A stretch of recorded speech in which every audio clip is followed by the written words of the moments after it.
Cohen, Gavin.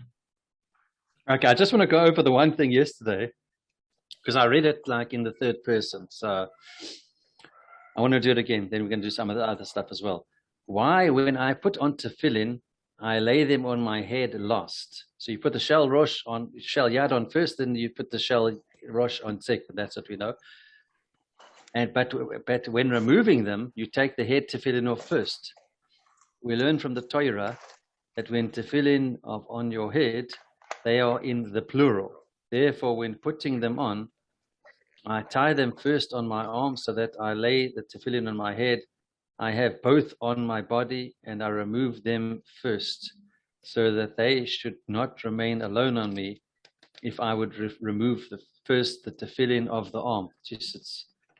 Okay. Okay, so next point here. Tefillin being so holy, what must be done to observe their holiness? Firstly, to wear them, you should have a clean body, which means you should go do your ablutions and make sure you're clean when you get up in the morning, before you daven, before you go to shul. If you feel the need to go to the toilet, or if you need to release a bad smell, you must remove the tefillin. Remember, we did this in the halachas. Remember? Yeah, I remember that. For two people, while wearing your, you should move for you and the guy behind you. Yeah. While wearing your tefillin, your behavior must be serious-minded, as if you were standing before a king, and beware from speaking idle things. It is also not proper to eat while wearing tefillin. I know someone told me of a story in Joburg of a certain guy, a frum guy, who davened late and he had his tefillin on, and he had his tefillin. He was answering calls for his business during his davening, and he had his t-shirt.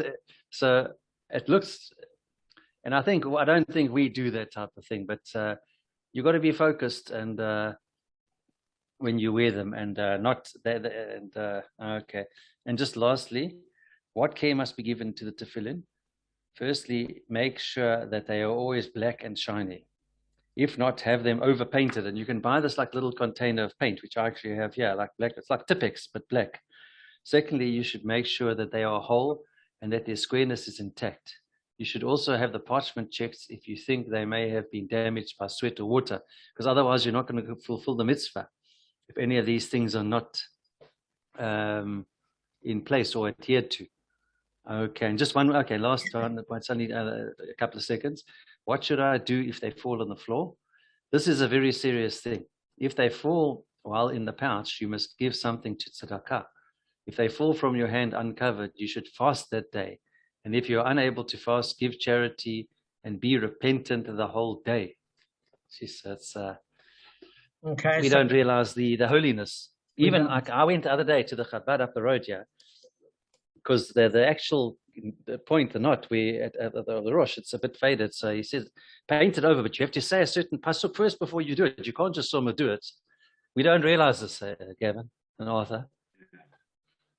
I agree.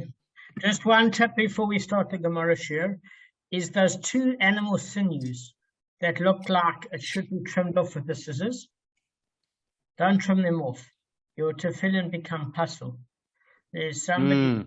Do you know what I'm talking about? Oh, there's two. It looks like dental floss or something. There's two animals. Like fibers. Yeah. I was about to cut them off years ago with the scissors, and I had a flatmate Rabbi Mark Smith that stopped me. He said, "You're going to need a new pair of tefillin." So they're not toenails. You don't clip anything ever. Lahavdil, yes. Thank goodness you had Mr. Smith there. Yeah, Rabbi Smith is now Mark Smith become a rabbi. He was my flatmate. So thank you. So, all right, guys, let's get started. So what we ended off yesterday was a rejection of Rabba's insistence that the Brisa text was necessarily corrupted and that its ruling must therefore be reversed. Okay? I'm not going to really do Chazorah from yesterday because we need to cover new ground. If you're unsure of any of the concepts, you can always watch the video. Okay, so now we're discussing Rav Papa. He said, actually, you don't have to switch the Brisa's ruling at all, for you can explain the Brisa in its present form. So you can say the Bryce's ruling in the last case, just to remind you guys what the last case was that the second thief who stole it after the first thief had slaughtered it is exempt from the twofold payment. Okay. And we obviously explained why that is. I mean, on a very basic level, if you slaughter it, you make a physical change that's irreversible. And an irreversible physical change means that it's acquired by the person that's made that change. So you would think then that in that case, that there would be a twofold payment. The reason being is that when the guy made the physical acquisition, he should be able to get twofold because it's now the thief's. Okay, it makes sense, right? He doesn't have to pay the 4 or 5-fold because the second thief never slaughtered, well, it was slaughtered already. So it's not that he could sell it unless he sold it to a butchery. So since he's taking something that's already been slaughtered, he would only pay the penalty and the compensatory amount. So why does he not? Why is he exempt from that? Since the thief has acquired it due to his physical slaughtering of the animal, which means an acquisition because he irreversibly made a physical change. And the answer given, according to Rav Papa, is that you can say that this is the opinion of Beis Shammai, who says that a stolen article that undergoes a physical change remains in its place. What do we mean remains in its place? It remains the possession of the original owner and is not acquired by the thief. Because accordingly, the first thief didn't acquire the carcass through the physical change effected by the slaughter. Why? Because he created an avera. So we learned this issue with Beis Hillel and Beis Shammai. If a harlot is paid maybe by the local butcher in sirloin chops and steaks, and she's got a monthly supply of meat, then in that particular case, she can't give that as contribution to the temple because she got paid through it through harlotry, which is a halachically legal act. So you can't be a mafia guy, steal $1 million and give 100,000 to charity. That money is disdainful to God. Beis Hillel feels a little bit differently.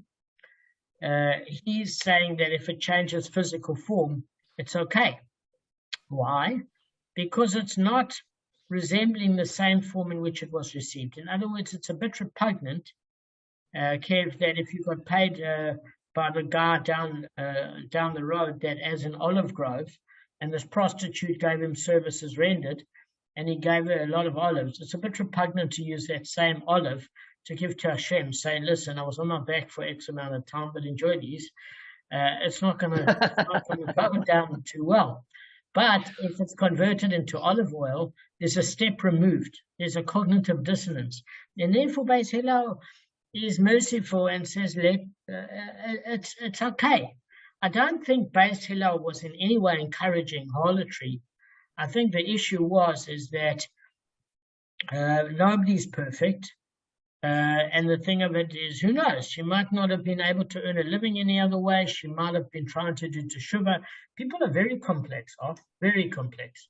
Like, you know, like you can, you know what I'm saying? There are people that don't put on tefillin, but are honest in business, and other people that have got beards and strommels that you can't shake their hand because you have to count your fingers. So, you know, people are people. So this is the issue, and Damon. Yeah, it's related to the if someone steals a lamb and it develops into a ram, and it's the same thing. It's changed its form. Is there a correlation between the two? Yes. So what we learned before is that there were two opinions as far as it's concerned. The one opinion is if the thief isn't involved in a manufactured change with his own hands, it doesn't count.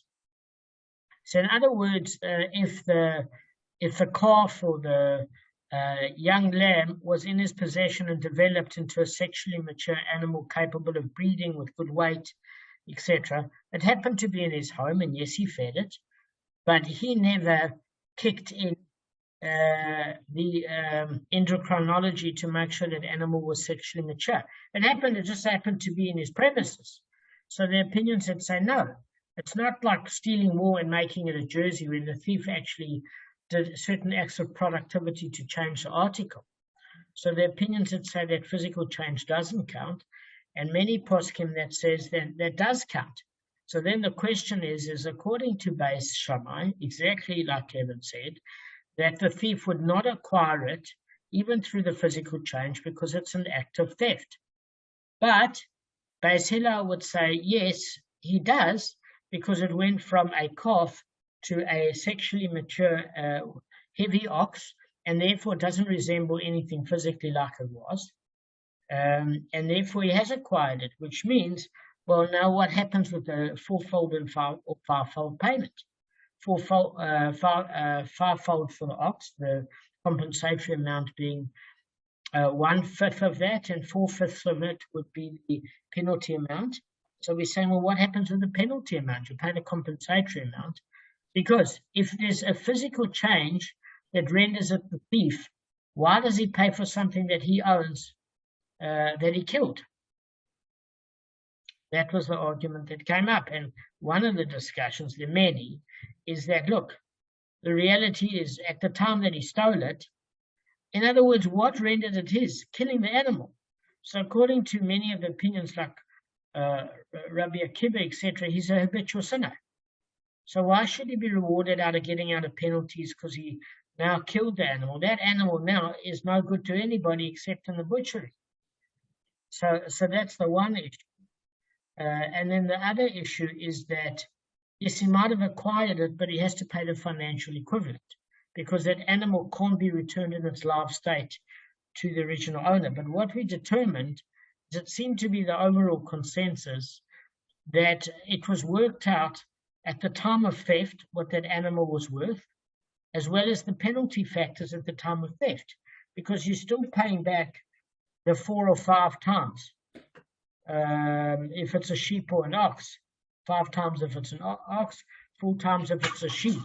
And in that particular case, the reason that you work it out at the time of theft is that the animal is sexually matured, and it's enough that you're paying so many penalties.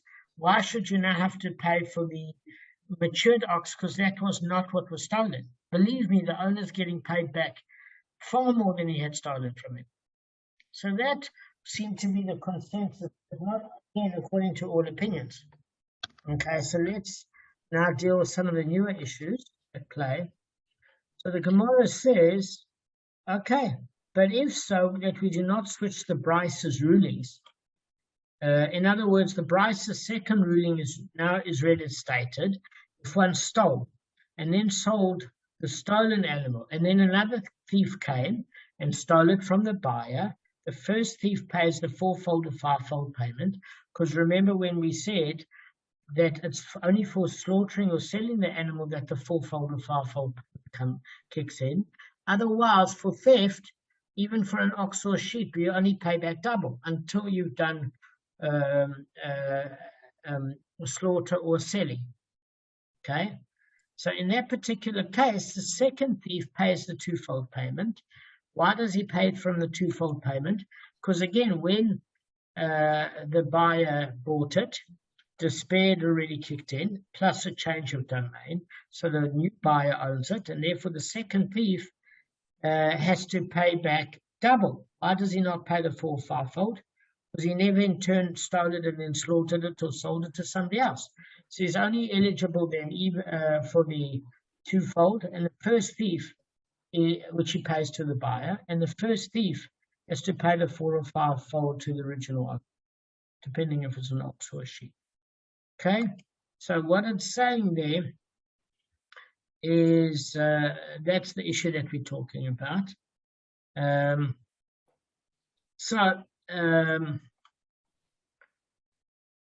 Okay, so basically, we don't switch the Bryce's rulings. Then the Bryce necessarily refers to where the original owner has already despaired, for obvious reasons. Otherwise, the transaction couldn't have taken place. Okay, And the first case and the middle case therefore poses a difficulty for Rav. So what we're saying is, why is it a difficulty for Rav? Very simple, is that the slaughtering is a physical change. So therefore that proves that despair alone doesn't affect acquisition. In that case, if you're looking at a case of selling, well, it's only when you sold the animal after the original owner despaired does the transaction occur, because you can't sell something that isn't yours. So in order for the transaction to have worked, the buyer would have to have already despaired. But despair alone isn't enough. It has to be a change in location, because what if we learned something similar, that if the second thief stole it from the first thief, he only has to pay the principal back. So in other words, if it's stolen from the thief domain, it hasn't had a change of domain, technically, from the original owner from the thief. It's only when the thief changes the domain to a second party does the acquisition occur for the normal buyer. But that works in conjunction with despair. But despair alone affects acquisition according to Rav and Rabbah. So that's the difficulty for Rav. Okay? Now, the Gemara gives an answer. It says, Rav Zaved said. In fact, if you actually have a look at it, although you've explained the Brice's third ruling as being in the opinion of Beit Shammai, and there's no need to reverse the Brice's second and third ruling. That's basically what he's saying, because the entire Brice refers to before the original owner's despair. So what we're saying here is the original owner didn't despair of recovering the stolen article while it was in possession of the thief. And what we are dealing with here in the Brice's middle case is when it rules that the second thief who stole the animal from the buyer is liable to the twofold payment. We are dealing with where the original owner despaired of recovering the stolen animal, and after it was in the position to be relocated to the buyer, it had a change of domain. But the original owner did not despair while it was in the possession of the first thief. Why? Because at the point where it was in the possession of the third thief, he thought he'd get it back. Now, basically, he's got a problem. So say he sees a new person with the animal and he goes to grab him by the shoulders and says, why did you steal the animal? He said, I didn't steal the animal. I bought it legitimately. Here's my receipt. At that point, he despairs, because the thing of it is it's now in the buyer and it's one stage removed from the original thief. But so that's what we mean, that the original owner didn't despair while it was in the possession of the first thief. But there was despair to effect the buyer's acquisition. Okay? So in fact, that's why the second thief who stole the animal from the buyer did in fact steal it from the new owner. So the second thief is liable to pay him the twofold penalty. The first thief never acquired the animal because the original owner's despair, which affects acquisition independently according to Rav, took place only after the thief had sold it. So the thief is liable to the fourfold or fivefold payment for selling the stolen animal.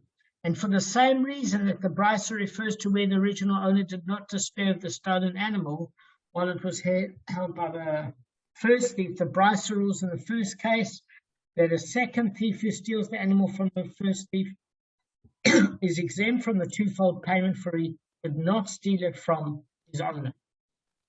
So there's quite a lot going on. So this is being interpreted as the reason why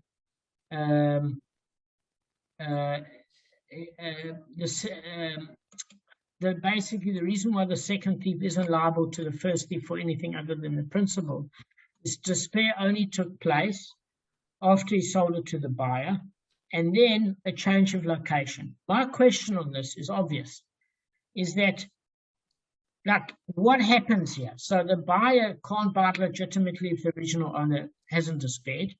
So how do you know that there's despair? How do you know?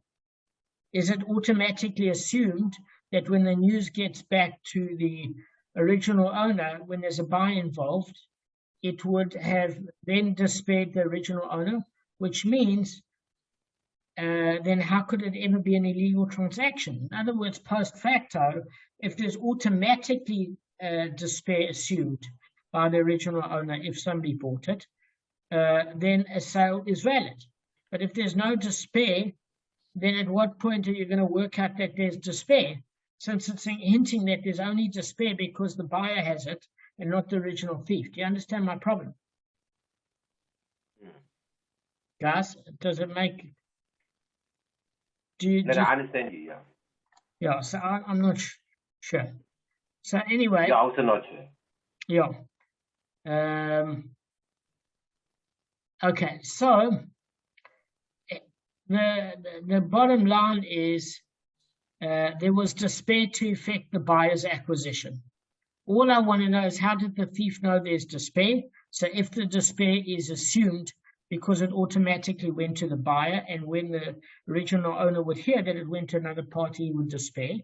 But until that time that the news traveled, as Gavin mentioned, at that point despair hasn't kicked in. So how does a transaction kick in? It's a point Gavin also raised. Remember, Gavin? Yeah, yes. So I'm not sure. I'm going to try and speak to Bava Kamma. So the Gemara anticipates a counter argument and rejects it. It says, and do not say that on the contrary, the reason the Brisa gives the example of the second thief being liable to the twofold payment only in its second case where he stole the animal from the buyer, rather than the first case where he stole the animal from the first thief, is that we need despair in conjunction with the change of domain in order to effect acquisition. Okay? So in other words, it's saying that you don't have to make that mistake, that despair is needed with a change of domain. Okay? So in other words, the Gemara is anticipating the following objection. Okay, so we've got all three of the Brise's rulings in accord with Rav's position that despair alone effects acquisition. Nevertheless, it would still appear from the analysis of the Brisa that it holds, not like Rav, but that despair alone does not effect acquisition. Because why did the Brisa wait until its second case, the second thief, to steal the animal from the buyer to present an example in which the second thief pays twofold? In other words, if the Brisa held that despair alone effects acquisition, it could just as well have given the example of the second thief paying twofold in the first case where he stole the animal from the first thief. So what it's basically saying, it's proving almost that you would think that maybe it was a change of location to the buyer in addition to the despair that effects acquisition. That's the argument given, because you could have either said that it could have made that case with the first thief if despair alone effects acquisition. So the Gemara is saying don't make that mistake. Why? Because the Brisa can hold that even despair alone effects acquisition of the stolen article while it's still held by the thief. Okay? And the second thief stole it from the first thief after the owner's despair. The second thief would indeed be liable to the twofold payment. That's the explanation by Rashi. Okay, but those are that's if you're not holding by Beis Shammai. Does that make sense? If you're holding by Beis Shammai, it's a problem if the animal is slaughtered. It's not a problem if the animal is not slaughtered. Sorry. I apologize. Whether if you're holding by Beis Shammai, it doesn't matter if there's slaughtering or no slaughtering, or it hasn't been sold. The first thief is never rewarded for more than getting back the principal to repay his debt. He's not given a twofold payment. According to other opinions, if the first thief slaughtered the animal, the second thief is entitled to pay a penalty payment. And the first thief pays the 4 or 5-fold payment depending what he slaughtered. Because at the time when he slaughtered it, the physical change provides acquisition for the first thief, but that's only if you're not holding according to Beis Shammai. Right. But the Brisa's present case, in which despair occurred after the animal was removed from the first thief, because it's saying you cannot find a case in which both of them, what do we mean both of them? The first thief and the second thief pay multiple penalties. Because the first thief paid the 4 or 5-fold, and the second thief the 2-fold, other than this way. In other words, what way? When the original owner did not despair, while the stolen animal was still in the possession of the first thief. Does that make sense? So in other words, if he had despaired while it's in the thief's possession, the thief would have acquired it and would not be liable to the 4-fold or 5-fold payment for the subsequent sale. Okay? That's why the Bryce's middle case, whose purpose it was to present a case in which both the first and second thieves are liable to multiple penalties, and had to discuss a situation in which despair did not occur until after the animal left the first thief's possession. And since that's the necessary situation for the middle case, the only way the Bryce could present it is where either the owner did not despair while the animal was in the first thief's possession, and it couldn't state it in the first case, and the case is that the second thief would only pay 2-fold if you're dealing with a case of either a physical change, or alternatively, which doesn't need despair, by the way, alternatively, a case where it had another party in terms of selling, like a buyer, where it had a change of domain. Do you see what it's saying? Guys, are you a little lost?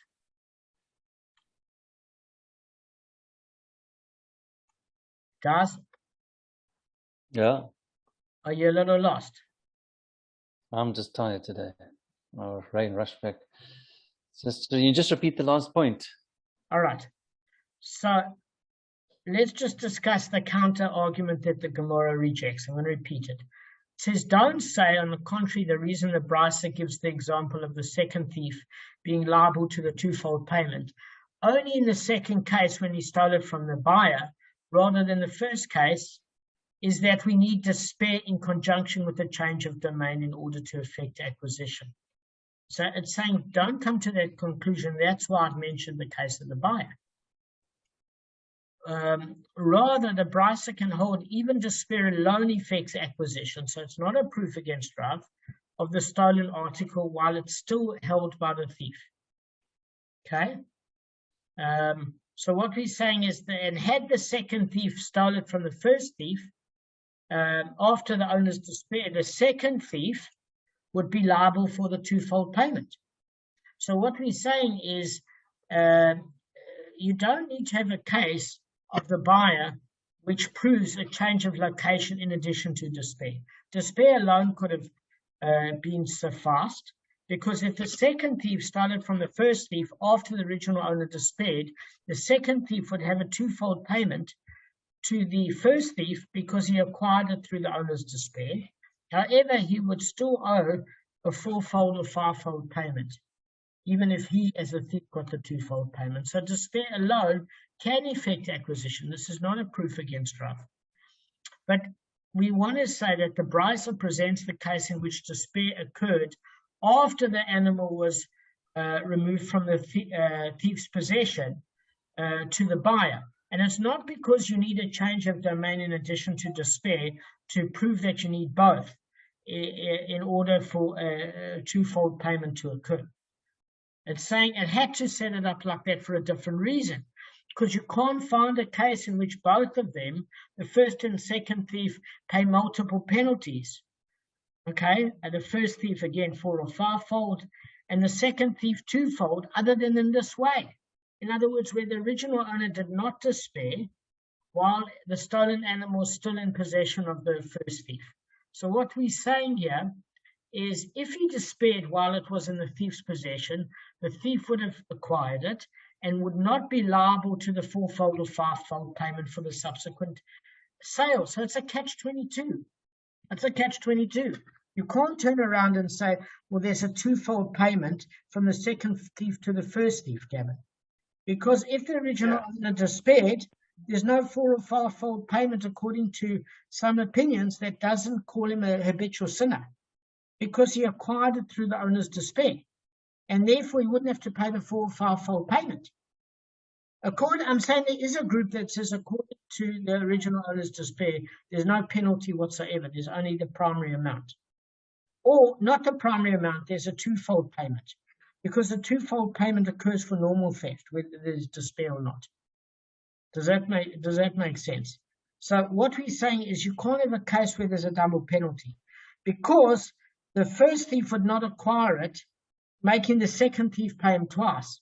Because if he did acquire it, and the second thief paid the first thief twice, then the first thief wouldn't, according to certain opinions, have to pay the full fivefold payment, because he's basically only having to pay on something that isn't his. But the minute he slaughters the animal, it's his.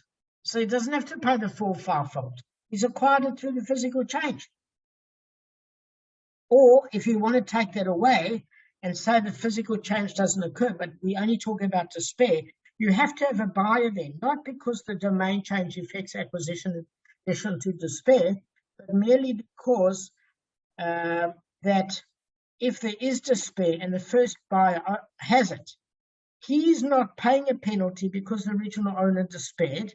And then secondly, the thief would pay the twofold payment to the first thief. So because the owner despaired, the first thief doesn't have to pay a penalty to the original owner. So the only time you can have a case where the original owner pays a penalty as well as, the first thief pays a penalty to the original owner as well as the second thief, is when you have a party of a buyer. But it's not to prove that a change of location is actually the incumbent factor that works in addition to despair affecting acquisition. Okay, guys, you're all exhausted. I'll give you a bit of a rundown on this next time. I hope I've been helpful. This has not been... No, it was excellent, actually. No, it was very good, Ad. All right. I'll try and see if I can do notes or something to make it easier. Guys, have a lovely day. And mate, no worries on the other thing with Cliff. No issue. Nothing mentioned. I'm told. I don't blame you. And I'm going to tell you something. I would have done the same thing if I was you. And I've gotten myself in hot water. Believe me, myself. Don't worry, mate. No issue. All right, guys. Have a good night. You too. Same time tomorrow. Yep. May Hashem bless you all.